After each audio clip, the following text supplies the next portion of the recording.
ఈ ఉదయకాల సమయంలో మరి మేము చెప్పే వార్త ఏంటంటే, ఈ భూ సంబంధమైనది కాదు ప్రియులారా, పర సంబంధమైన వార్త, దేవుని యొక్క వార్త.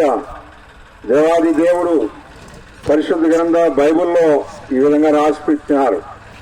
ప్రయాసపడి దారం మోసుకొనిస్తున్న సమస్త జనులారా నా వద్దకు రండి అంటున్నారు.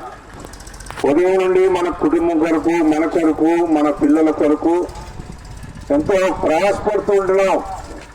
మనకు తగ్గ పనులు చేసుకుంటూ, పనులు చేయొద్దనిగా అంటలేదు, కానీ దేవుని యొక్క మరి నామ ఘనత కొరకు మేము కూడా మీ కొరకు దేవుని మాటలు చెప్పాలని ప్రయాసతోనే వచ్చాం. ఇది ఒక పని. అదేంటంటే, దేవాది దేవుడు అంటున్నారు, నేను త్వరగా వచ్చుస్తున్నాను అంటున్నారు. ఆయన ఈ లోకానికి రాక మునుపు, మనం ఈ లోకాన్ని విడవక మునుపు సత్యవేద గ్రంథ బైబిల్లో ఈ విధంగా రాయబడుతుంది.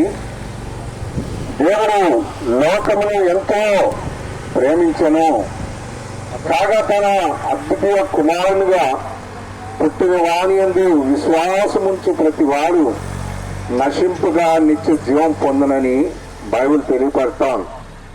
యేసుక్రీస్తు ప్రభు ఎవరని అనుకుంటున్నారు?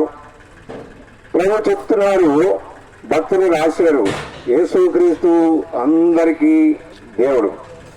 భూమి మీద పుట్టిన ప్రతి స్త్రీ, పురుషుడు, పిల్ల అనే భేదం లేదు, కానీ ప్రతి ఒక్కరిని పిలుస్తున్నాడు. ఆ పిలుపులో నువ్వు కూడా ఉంటే, ఆ మాటలకు